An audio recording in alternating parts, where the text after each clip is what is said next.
मैं ये कहूँगा जो हमारे बीजेपी के यहाँ के कैंडिडेट हैं, जो कंवरपाल जी है, वो तो देखो अच्छा काम कर रहे हैं, बट कहीं ना किसी लेवल पे कोई ना कोई चूक तो है ही। हम तो जी देखो पूरी भाजपा सरकार पे ही दुखी है जी।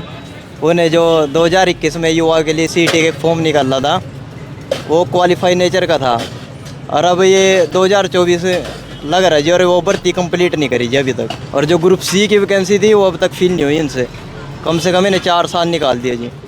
अब क्या तो इनको वोट दें जी और क्या इनको समझें। हाल ही में हुए लोकसभा चुनावों में हरियाणा की 10 में से 5 सीटें कांग्रेस और 5 सीटें भारतीय जनता पार्टी की झोली में आई हैं, और लगभग 2.5 महीने बाद विधानसभा चुनाव होने हैं। और यूँ मान के चलिए कि इस बार कांटे की टक्कर का मुकाबला है। इस वक्त हम जगाधरी विधानसभा, जिसे कि हॉट सीट भी कहा जाता है, सिविल लाइन के चौपाटी के नाम से मशहूर उस चौराहे पर है, जहां स्वाद के शौकीन हर रोज़ शाम को इसी तरह जुटते हैं और यहाँ के तरह तरह के जो फूड्स हैं उनका लुत्फ़ लेते हैं। आने वाले विधानसभा चुनावों में जनता का मूड किस तरह से रहेगा, और पिछली बार जनता ने जिसको चुना था उसको लेकर उनके किस तरह के विचार हैं, जानने के लिए हमारे साथ एक युवा जुड़े हैं। क्या नाम है आपका? वैभव अग्रवाल। क्या लगता है आपको, माहौल किसका दिख रहा है चुनावों में? देखिए ही जाए तो बीजेपी का तो बहुत कम है, क्योंकि देखिए हमारे जो अभी सीएम साहब हैं, उन्होंने अभी रिसेंटली ये कहा था कि हमारे एनओसी नहीं चाहिएगी हमारे को रजिस्ट्री में, बट अभी भी यदि हम जाते हैं रजिस्ट्री कराने तो हमारे कमेटी वाले कहते हैं रजिस्ट्री लाओ, या हमारी रजिस्ट्रिंग अथॉरिटी कहती है जी आपको लाना चाहिए एनओसी, और अभी उन्होंने रिसेंटली कहा था कि एनओसी नहीं चाहिए। बट देखिए मैं ये कहूँगा जो हमारे बीजेपी के यहाँ के कैंडिडेट हैं, जो कंवरपाल जी है, वो तो देखो अच्छा काम कर रहे हैं, बट कहीं ना किसी लेवल पे कोई ना कोई चूक तो है ही, चाहे एडमिनिस्ट्रेटिव लेवल कहिए या कोई भी लेवल कहिए, कहीं ना कहीं है कि इम्प्लीमेंटेशन में दिक्कत आ रही है। तो उससे देखिए पूरा समाज भी इफ़ेक्ट होता है हमारे। देखिए मैं भी न्यूमरस जगहों पे खड़ा होता हूँ, ये नहीं है कि यहीं पे खड़ा हूँ, तो देखिए फ़र्क तो पड़ता ही है कि किसी और को चांस देने में। जैसे पहले कांग्रेस थी, कांग्रेस से लोगों को गिला शिकवा थी, अब बीजेपी आई, बीजेपी से भी गिला शिकवा हुई हैं। देखिए कोई भी दूध की धुली नहीं है पॉलिटिकल पार्टी। तो देखिए मेरा मानना है या तो आम आदमी आएगी या कांग्रेस आएगी। बीजेपी तो देखिए 50-50 है, इस वक्त आ भी सकती है नहीं भी आ सकती। बट देखिए मेरी पर्सनल राय तो ये रहेगी, मैं तो बीजेपी को दूंगा। I am BJP favouring. मतलब जो आप लोगों से सुनते हो उनके मुताबिक आपने अपनी राय रखी है? ये मेरी पर्सनल राय है। लोगों का देखिए अलग अलग लोगों का अलग अलग है। जैसे इस बार कह रहे हैं कि कांग्रेस बहुत सारी बूम पे है कि कांग्रेस जीतेगी।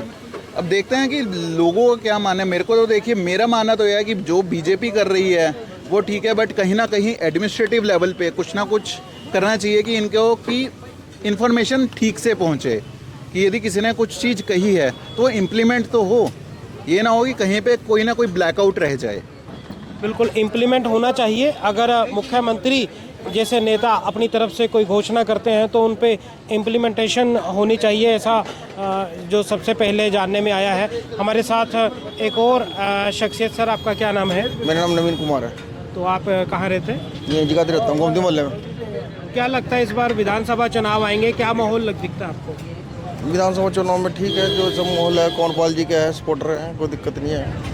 कंवरपाल पिछले 10 सालों से विधायक है यहाँ पे, तो कितना काम आपको लगा हुआ, उम्मीद के मुताबिक हुआ, या आपको लगता अभी पेंडिंग है? देखो जी कुछ काम तो पेंडिंग रह ही जाते हैं, कुछ काम तो होते हैं। नाली है, गलियाँ हैं, और मान लो कोई समस्या है, सब ठीक से हो रही है, कोई ऐसी बहुत दिक्कत तो है नहीं। तो कोई विशेष इस इलाके की समस्या हो जो आज तक कभी ठीक ना हुई हो? नहीं, हम तो कभी भी मान लो उसकी कभी भी समस्या गई उनके पास, उन्होंने समाधान किया है, कोई बात नहीं। यहाँ पर रोड पे जो मान लो गलियों में नालियों में जो बरसात के बारे पानी खड़ा हो जाता है, उसकी समस्या है बस, और तो कोई समस्या नहीं है इसमें। युवाओं से जानेंगे कि आखिर उनकी क्या राय है और वो किस तरह से देख रहे हैं आने वाले विधानसभा चुनावों को। आप बताएं, कंवरपाल जो पिछले 10 सालों से एमएलए हैं जगाधरी विधानसभा में, तो आप कितना खुश हैं और कितना नाखुश हैं? हम तो जी देखो पूरी भाजपा सरकार पे ही दुखी है जी। उन्हें जो 2021 में युवा के लिए सीटी के फॉर्म निकाला था वो क्वालिफाई नेचर का था, और अब ये 2024 लग रहा है जी, और वो भर्ती कंप्लीट नहीं करी जी अभी तक। सीईटी के जो है, वो जो सीईटी लेवल के जो अच्छे बच्चे थे वो सब ग्रुप डी में लगा दिए जी अब। और जो ग्रुप सी की वैकेंसी थी वो अब तक फिल नहीं हुई इनसे, कम से कम इन्हें 4 साल निकाल दिए जी। अब क्या तो इनको वोट दे जी और क्या इनको समझे। तो आप जगाधरी में रहते हैं? हाँ जी, अरनोली गाँव है जी मेरा। तो आपने पिछली दफ़ा वोट दी थी बीजेपी? उसमें तो भर्ती करी थी जो ने 2014 से लेकर 2019 तक तो अच्छी भर्ती करी थी, पर अब तो बिल्कुल बेड़ा गर्क कर दिया जो, कुछ नहीं, ना कोई भर्ती है ना कुछ है जी। तो अभी मुख्यमंत्री ने कहा है कि अभी इसी समय जितनी भी चीज़ें पेंडिंग है वो पूरी कर दी जाएंगी। वो तो खट्टर साहब भी कहा थे जी, अरे ये कहना तो अलग बात है जी, करना बहुत बड़ी बात है। करेंगे जब मानेंगे जी, पर कर नहीं रहे हैं जी। किससे उम्मीद लगती है आपको? फिर तो एक ही ऑप्शन है जी, ऑप्शन तो कुछ भी नहीं है वैसे, पर कांग्रेस को देनी पड़ेगी जब, बदलाव तो चाहिए जी फिर।